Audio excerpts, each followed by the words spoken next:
வணக்கம். இது உங்கள் ஊடகம், தமிழர்களுக்கான ஊடகம் ஜீவா டுடே.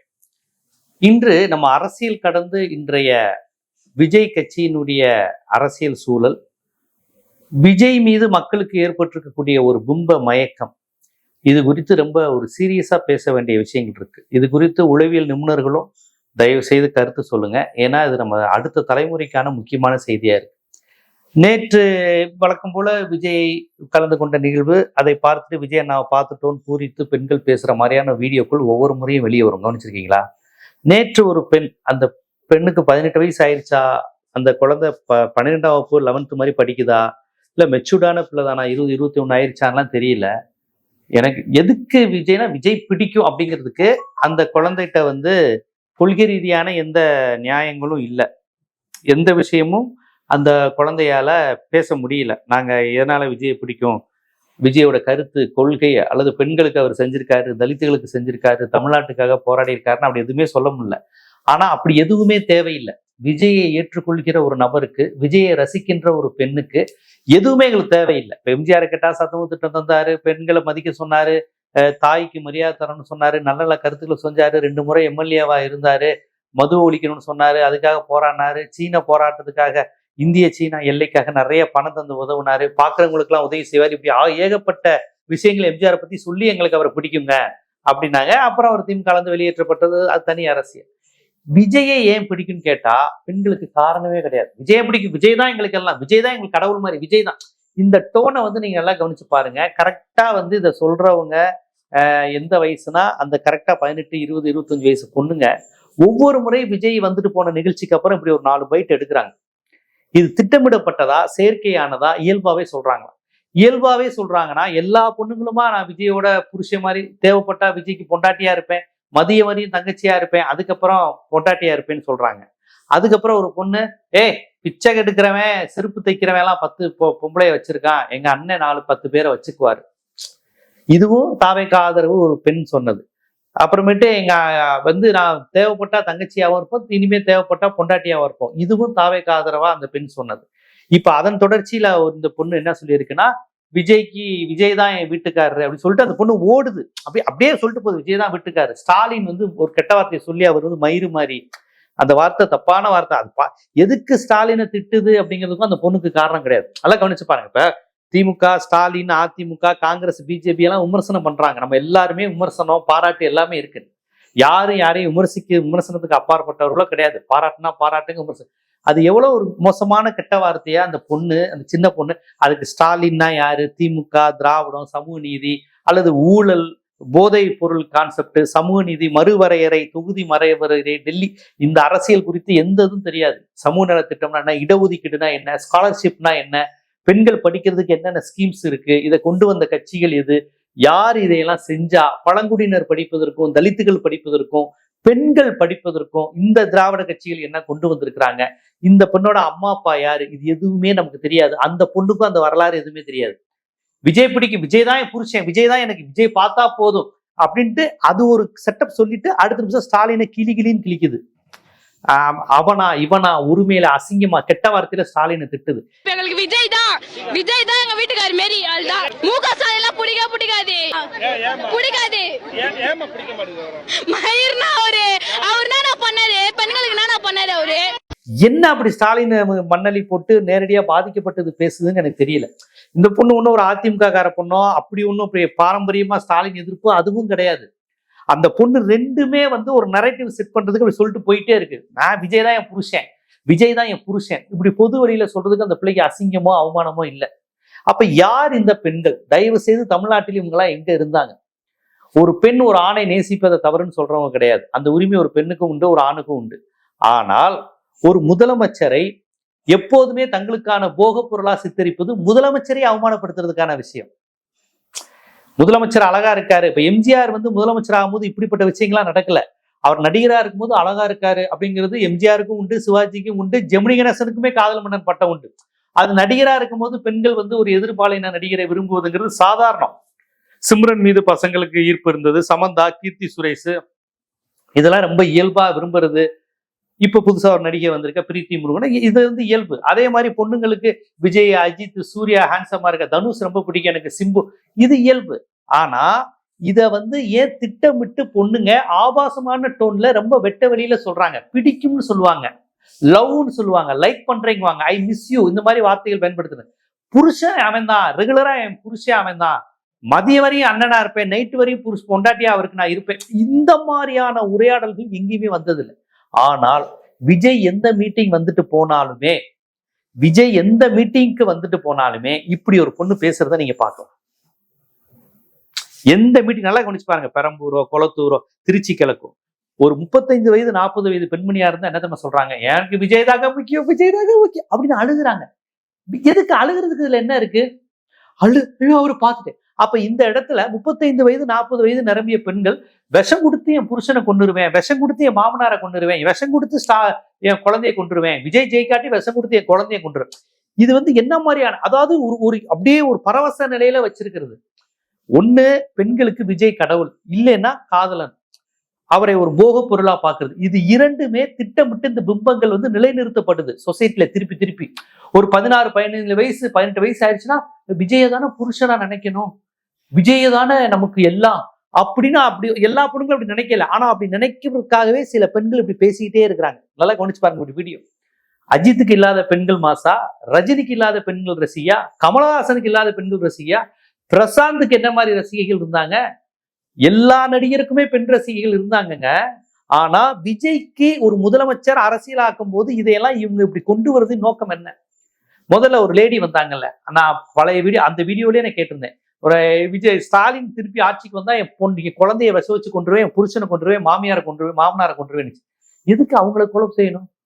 அப்ப தான் ஒரு பைத்தியம்னு வெளியே தெரியட்டும், விஜய் பைத்தியம், நான் ஒரு பைத்தியம், நான் ஒரு சைக்கோ, இப்படி காண்பது மூலமா தமிழ்நாடு விஜய் விஜய் விஜய்ன்னு இருக்கு, விஜய் தான் பெண்கள் காதலிக்கிறாங்க, விஜய் தான் எல்லாருக்கும் கடவுள், இந்த உருவாக்கிக்கிட்டே இருக்கிறாங்க.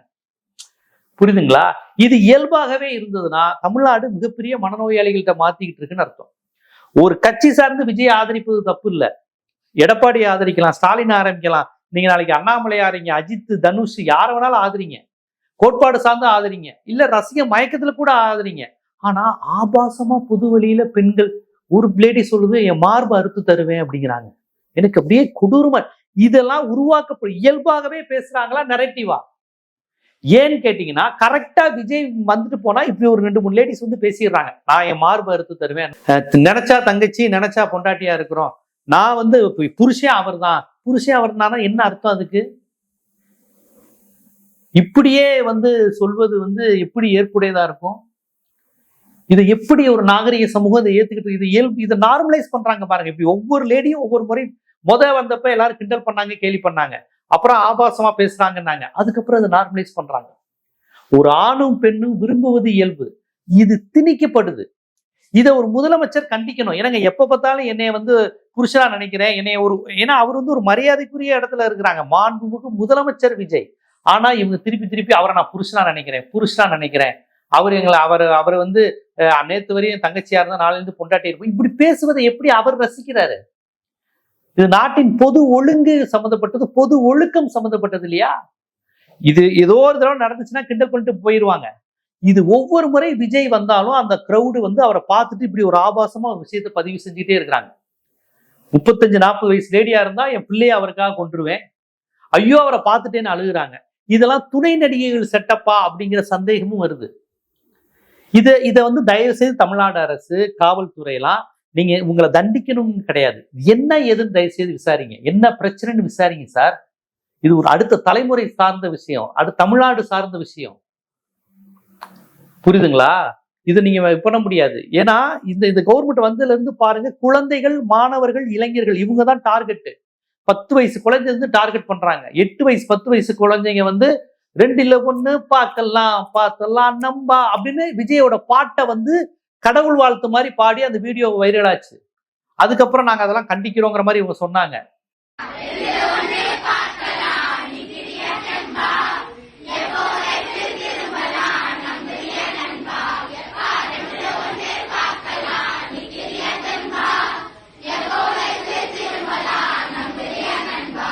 விஜய் பேசுறத வந்து அவர் அரசியல் ரீதியா திமுக திட்டி அவர் அவருடைய பொலிட்டிக்கல் கட்சி ரீதியா பேசுறாரு, அதை குழந்தைகளுக்கு திரையிட்டு காட்டுறாங்க. இப்ப என்ன நடக்குது? குழந்தைகளுக்கு விஜய் டான்ஸை போட்டு ஸ்கூலுக்குள்ள ஆடலாம், தப்பு இல்லைன்னு மினிஸ்டர்ஸ் ஆடுறாங்க. அப்ப விஜய் பாட்டு, விஜய் டான்ஸ் இருந்தா அது யாரு எதற்கும் அப்பாற்பட்டது, என்ன வேணாலும் பண்ணலாம், ஆபாசமா பேசலாம். ஆனா விஜய நினைச்சு ஆபாசமா பேசினா தப்பு இல்ல, விஜய புருஷனா நினைச்சா தப்பு இல்ல. இதுல நேற்று இந்த ஒரு இதை துப்புரவுத்துறை யாரும் நினைக்கல, ஒரு பெண்ணு கை கொடுக்குறப்ப அவர் முடியலன்னு மறுக்கிறாரு. அப்ப என்ன நடக்குதுங்க, என்ன நடக்குது? அவருக்கு இதெல்லாம் தெரியுதா? இவர் கொண்டு போறாங்களா அப்படிலாம் பேசிக்கிட்டு இருக்காங்கன்னு? இல்ல பேச வைக்கிறதே அவங்களா? தயவு செய்து இதை தெளிவுபடுத்தணும். ஏன்னா பெரம்பூர்ல அவர் ஒரு முறை வந்தப்ப இங்க இந்த வலசரவாக்கத்துல ஒரு பொண்ணு அழுகுது, கண்ணாடி போட்டு இப்படி மோதிரம் போட்டு, அதுல கண்ணாடியை கழட்டிட்டு பெரம்பூர்ல அழுகுது அதே பொண்ணு. அப்போ ஒவ்வொரு கூட்டத்திலையும் போய் ஒரு லேடியா அழ வைக்கிறாங்க. ஒரு 5 பொண்ணுங்க அழுகிறத பார்த்தோன்னே மத்த பொண்ணுங்களும் ஓ இப்படி இருக்கிறதா இயல்பு, அவரை பார்த்தோன்னே பரவசமாகணும், அழுகணும், சாமி வந்த மாதிரி ஆடணும் அப்படிங்கிறது கான்செப்டா அவங்க உருவாக்குறாங்க. ஒரு பொண்ணு அழுதா 10 பொண்ணுங்க பார்த்து அழுகும். இதை ஸ்கிரீன்ல கோடிக்கணக்கான பெண்கள் மத்தியில டிவியில திருப்பி திருப்பி காமிக்கிறாங்க, யூடியூப்ல இது பரவுது. அப்ப விஜயை பார்த்து அழுகிற மாதிரி ஒரு பொண்ணு 11th 10th காலேஜ் படிக்கிற பொண்ணு பார்க்கும்போது நீ விஜய் நம்மளும் பார்க்கணும், நீ பார்த்துடணும் அப்படின்ட்டு இது இந்த பேஷண்ட் மாதிரி சைக்காலஜிக்கலாவே அவங்கள பலவீனப்படுத்துறது. இவருக்கு நம்ம அடிமை, இந்த பிரபலத்துக்கு நம்ம அடிமை, இந்த பிம்பத்துக்கு நம்ம அடிமையாக்குறது. இப்படியே இப்படி பண்ற மாதிரி தான், மெஸ்மரைஸ் பண்ற மாதிரி தான். ஏதோ ஒண்ணு தப்பா நடக்குது. நான் திருப்பி திருப்பி சொல்றேன், பெண்கள் ஆண்களை விரும்புவதை நான் தப்புன்னு சொல்ல, சினிமா நடிகரை விரும்புவதை தப்புன்னு சொல்ல. நம்ம ஒன்றும் கல்ச்சுரல் ஃபண்டமெண்டலிஸ்ட் மாதிரி நான் பேசல. ஆனா இது இயல்பானதா? எப்படி ஒவ்வொரு பொண்ணு, அப்ப அந்த பொண்ணுக்கு அப்பா அம்மா எங்க? இப்படி பேசுற குடும்பத்துல அம்மா அப்பா அலோவ் பண்றாங்களா? அந்த பொண்ணு யாரு? துணை நடிகையா பேச வச்சீங்களா? ஏன் நீங்க எளிய பெண்களையும் சாதாரண பெண்களையும் இதுக்கு தேர்ந்தெடுக்கிறீங்க? இந்த குப்பை பொறுக்கிறவன் 10 பேரோட வச்சிருக்கிறான் போ, அதே மாதிரி விஜய் 4 பெண்களை வச்சிருக்கலான்னு ஒரு பெண்ணு பேசுச்சுல, அந்த பொண்ணு யாருன்னா அந்த பொண்ணு ஒரு துப்புரவு தொழிலாளி. நல்லா கவனிச்சு பாருங்க, இதெல்லாம் சமுதாயத்தை எவ்வளவு கெடுக்குது பாருங்க. நம்ம எந்த ஏற்றத்தாழ்வை நீக்கணும்னு நம்ம எல்லாம் கஷ்டப்பட்டு போராடிக்கிட்டு இருக்கிறோமோ, அந்த அடித்தட்டு மக்கள்கிட்ட இருந்து பெண்களை எடுத்து பெரியாரையும் அம்பேத்கரையும் படிக்க வேண்டிய அந்த பெண்களை இந்த சினிமா நடிகர் மோகம் கொண்டு நீ இருக்கிறியா, அல்லது இருக்க வைக்கப்படுறியா, அல்லது பணம் கொடுத்து பேச வைக்கிறாங்களா தெரியல. அந்த பொண்ணு சொல்லுது, எங்க சித்தப்பா கூட துப்புரவு தொழிலாளி தான், நான் தெரியாதனமா பேசிட்டேன், மன்னிச்சுக்கோங்கன்னு ஒரு பொண்ணு சொல்லிச்சு தெரியுமா? குப்பை பொறுக்கிறவங்க கூட 10 பேர் வச்சிருக்கிறான், 10 பொம்பளைய, எங்க தளபதி விஜயும் வச்சிருப்பாருன்னு சொல்லிச்சு. இது நியாயப்படி முதலமைச்சர் விஜய் இது கண்டிக்கணும். என்னை அவமானப்படுத்துறேன், நான் 10 பேரை வச்சிருக்கிறேன்னா இது என்ன பேச்சு? ஒரு முதலமைச்சரை பார்த்து பேசுற பேச்சா? எங்க முதலமைச்சர், என் தலைமை, தமிழ்நாட்டின் தலைமகன், தமிழுக்கு அதை செய்வான், தமிழ்நாட்டுக்கு இதை செய்வாரு, எங்க தலைவர் மாதிரி உலகத்துல உண்டுமா அப்படின்னு பேசணும். என் தலைவன் கிங்கு அப்படின்னு பேசுனா தலைவர் பெருமை பண்ணும். என் தலைவர் 10 லேடிஸை வச்சிருக்காருன்னு ஒரு தொண்டர் பேசுறத தலைவர் ரசிக்க கூடாது, கண்டிக்கணும். ஏன் என்ன பேச்சு பேசுறேன், மானத்தை வாங்கிக்கிட்டு இருக்கு அப்படின்னு கேட்கணும். ஆனா அப்படி அந்த கட்சி பேட்டர்ல அதை கண்டிக்கிறதே இல்லை யாரும். ஆனா தொடர்ச்சியா விஜயை பார்த்துட்டு போனோன்னு இப்படி ஒரு பேட்டி எடுக்கிறாங்க. அது என்ன மீடியா எடுக்கிறாங்க, சொல்லி எடுக்கிறாங்களா, பணத்துக்காக பேசுறாங்களான்னு தெரியல. ஏன்னா தன்னுடைய சுயமரியாதையை கெடுத்து ஒருத்தன் பேசுறான் பாருங்க. நான் தங்கச்சியாவும் இருப்பேன், ஒய்ஃபா இருப்பேன் ஒரு லேடி சொல்லுதுன்னா பணம் கொடுக்காம அதுவாவே பேசுறாங்களா? அப்படி பேசுனா அந்த பொண்ணோட பின்னணி என்ன? ஏன் இப்படி தன்னுடைய சுயமரியாதையை கொச்சைப்படுத்தி இப்படி அந்த பொண்ணு பொதுவெளியில பேசுது? அதை தாண்டி இப்படி பெண்கள் பேசுற மாநிலமாக தமிழ்நாடு இருக்குன்னா அப்ப தமிழ்நாடு என்னது? ஒரு பெண் காதலுக்காக போராடலாம், சாதி ஒழிப்புக்காக போராடலாம், சாராய கடைக்கு எதிர்ப்பு போராடலாம். நான் தங்கச்சியாவும் ஒய்ஃபாவும் மாறி மாறி ஒருத்தர் இருப்பேன்னு இப்படி சொல்றத, பொது வழியில சொல்றத, இது புரட்சியோ உரிமையோ கிடையாது.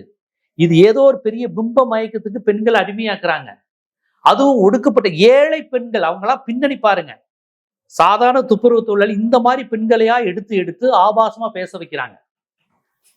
கொஞ்சம் கல்யாணமாகி குழந்தையோட நிக்கிற பெண்களை என் புருஷனையே கொண்டுருவேன், என் குழந்தை செத்தாலும் பரவாயில்லன்னு பேச வைக்கிறாங்க. அப்ப இதெல்லாம் யாருக்கு இது பேச வைக்கப்படுதோங்கிற சந்தேகம் எனக்கு 100 விழுக்காடு இருக்கு.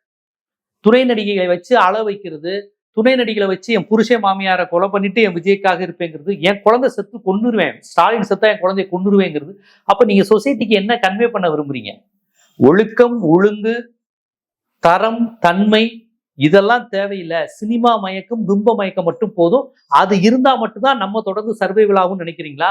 ஸ்கூல்ல விஜய் பாட்டு, கடவுள் வாழ்த்துக்கு பதிலா ஸ்கூல்ல விஜயோட குத்து டான்ஸா அமைச்சரோட சேர்ந்து ஆடுறாங்க. அப்ப குழந்தைகளுக்கு கல்வியை விட விஜய் முக்கியம், கல்வியை விட நம்ம விஜய் டான்ஸ் முக்கியம், கல்வியை விட விஜய் சினிமா முக்கியம். சினிமாவோ பாட்டோ இன்னைக்கு தப்பு கிடையாது. ஸ்கூல்ல சினிமா பாட்டு ஒரு பையன் போனாலே பிடி வார்த்தையோட ஸ்டூடெண்ட், ஏய் என்னடா சீட்டி அடிச்சுட்டு போற, என்ன சினிமா பாட்டு பாடுற, அது விஜய் பாட்டு, எந்த பாட்டு பாடினாலும் இது இயல்பு. வாத்தியார் முன்னாடி சினிமா பாட்டு டான்ஸ் பாடுறது கூச்சப்படுவாங்க, அசிங்கப்படுவாங்க, கொஞ்சம் டீச்சர்ரா அப்படிங்குவாங்க. இப்ப அப்படி கிடையாது. விஜய் பாட்டை பாட சொல்லி இப்படி கும்பிட்டுட்டு குழந்தைங்க பாடுறாங்க. டோட்டலா தமிழ்நாட்டினுடைய பேட்டர்ன் மாறுது. பிற மாநிலங்கள்ல இருந்து ரொம்ப மோசமா நிலைக்கு போகுது. இப்படி ஒரு கல்ச்சர், ஆபாசமா பேசுறது, அருவருப்பா பேசுறது, தனிமனித துதி, சினிமா மயக்கம், சினிமாவில் உள்ள ஆபாச பாடல்களை கல்வி வளாகங்கள்ல பாடுவது, இதெல்லாம் எதை நோக்கி போகுது? இந்த இப்படி பேசுற பொண்ணுங்க யாரு? எனக்கு அது தெரியல. அந்த பேக்ரவுண்ட் மட்டும் எனக்கு வேணும். அந்த பேக்ரவுண்ட் யாரு? மீடியா பேச வைக்குதா? ரூட் மாஃபியா அவங்க இது பேசுறாங்களா? இல்ல உண்மையிலேயே பேசுறாங்களா? இது மூணுல எதுவா இருந்தாலும் தமிழ்நாட்டுக்கு ஆபத்துங்க. எதுவா இருந்தாலும். நான் வந்து கட்சி ரீதியா பேசல, இந்த கட்சி அந்த கட்சின்னு. பொது ஒழுங்குக்கு இது ரொம்ப ஆபத்து. ஆண் பெண் 2 பேருமே. ஒரு ஆண் சொல்றாரு, எங்க அம்மாவை அடிச்சு போட்டு தான் வந்தேன் ப்ரோ, ஸ்டாலின் கொடுத்த 5000 ரூபாய் வாங்கினதுக்கு அடி வெளுத்துட்டேன் ப்ரோ அப்படிங்கிறாரு. அப்ப இந்த இளைஞர்கள், இந்த சிறுவர்கள் இவங்களை டார்கெட் பண்ணி இவங்களை ஏதோ ஒரு மயக்கத்துல, அரசியல் படிக்காத, அம்பேத்கரை படிக்காத, பெரியாரை படிக்காத, நீ அப்படியே இவரை கடவுளா துதி, இவரை கணவனா இவரை நினைச்சு காம உணர்வுக்குள் நுகர்பொருளா பாரு, இப்படிலாம் சொல்றாங்க. உண்மையில் முதலமைச்சர் விஜய் அவர்கள் இப்படி அருவருப்பா ஆபாசமா பேசக்கூடாது, எண்ணெயை வைத்து பேசக்கூடாதுன்னு அவர் வந்து இதை தடுக்கணும். முதலமைச்சர் அவர்கள் அதை தடுக்கணும். இப்படி பேசாதீங்கன்னு காவல்துறைக்கு ஒரு பொதுவான வேண்டுகோள். இவங்க மீது நீங்க நடவடிக்கை எடுக்க வேணாம். பட் இவங்க எடுக்கிறவங்கள யார், ஏன் இப்படி பேசுறீங்கன்னு ஒரு தமிழ்நாடு அரசே ஒரு உளவியல் டீமை அமைக்கணும். தமிழ்நாட்டில் இதுக்கு முன்னாடி இப்படி கிடையாது. சினிமா முகத்தில் இருப்பதை விமர்சனமாக பார்த்திருக்கோம். ஜெயகாந்தன் இந்த வேலைக்கு போன சித்தாள்னு ஒண்ணு எழுதினார். அதுல எப்படி எளிய மக்கள் இந்த சினிமா மயக்கத்துல இருக்கிறாங்க, சினிமாவை உண்மை நம்புறாங்கன்னு அது ஒரு விமர்சனமாச்சு. எந்த நடிகர் பின்னாடியும் பெண்களோ ஆண்களோ இப்படி இருப்பதை வீட்டுல உள்ள பெரியவங்க கண்டிப்பாங்க. டே சினிமா பாத்தியா, கைத்தட்டியா, வீட்டுல வந்து படிடா, உன் பொழப்ப பாடுறான். இதுதான் தமிழ்நாட்டு குடும்பங்களின் உரையாடலா இருந்தது. இன்னைக்கு அது மாறுதோ, இதெல்லாம் நார்மலைஸ் பண்றாங்களோ அப்படிங்கிற, அம்மாவை அடிக்கிறத, புருஷனை அடிப்பேங்கிறது, குழந்தைகளை வச வச்சு கொள்ளுவேங்கிறது, குழந்தை செத்தா சாகட்டுங்கிறது, இதையெல்லாம் நார்மலைஸ் பண்றாங்க. இதுல என்ன இருக்கு இப்படி பேசுறதுல அப்படின்னு. இது ரொம்ப ஆபத்தா பாக்குறேன். தமிழ்நாட்டையும் தமிழர்களையும் என் மாநிலத்தையும் என் மக்களையும் நேசிக்கக்கூடியவனா, இப்ப என் தலைமுறை, என் வயசு, நான் கண்ணு முன்னாடியே என்னுடைய தமிழ் மொழியினுடைய மரபு, ஒழுங்கு, ஒழுக்கம், பாரம்பரியம், இந்திய துணை கண்டத்திற்கே முன்மாதிரியா இருந்த அரசியல் ஒழுங்கு, கட்டுப்பாடு எல்லாமே காலியாவதை பார்க்கும்போது எனக்கு ரத்த கண்ணீர் வடிக்கிற மாதிரி இருக்கு. ரொம்ப வருத்தமா இருக்கு. தயவு செய்து இந்த மாதிரி பேசுற பெண்களுடைய பின்னணி மட்டும் எனக்கு கேளுங்க. அம்மா அப்பா அவங்களாம் என்ன பண்றாங்க, அவங்கள யார் இயக்குறா, யார் காசு கொடுத்து இப்படி ஒரே மாதிரி பேச வைக்கிறாங்க? தயவு செய்து இதே சந்தேகம் உங்களுக்கு இருந்துச்சா அந்த சந்தேகத்தை எழுப்புங்க. முடிஞ்சா நானும் ட்ரை பண்றேன். அவங்க பேக்ரவுண்ட் என்னன்னு, அவங்க பின்னணி என்னன்னு கண்டுபிடிங்க. கண்டுபிடிச்சு தமிழ்நாடு அரசு தயவு செய்து அவங்களுக்கு கவுன்சில் கொடுத்து அவங்களை ஒழுங்குபடுத்துங்க ப்ளீஸ். நம்ம மக்கள், நம்ம தமிழர்கள், நம்ம தமிழ்நாடு அழிஞ்சு போறதை என்னால பார்க்க முடியல. அதுக்காண்டிதான் இந்த காணொலி. இது போன்ற அரசியல், சமூகம், சினிமா, சட்டம், பொருளாதாரம் போன்ற பல்வேறு விழிப்புணர்வு காணொலிகள் தொடர்ந்து உங்களுக்கு வரணும்னா நம்ம ஜீவா டுடே சேனலை சப்ஸ்கிரைப் பண்ணுங்க, ஆதரவு தான். நன்றி.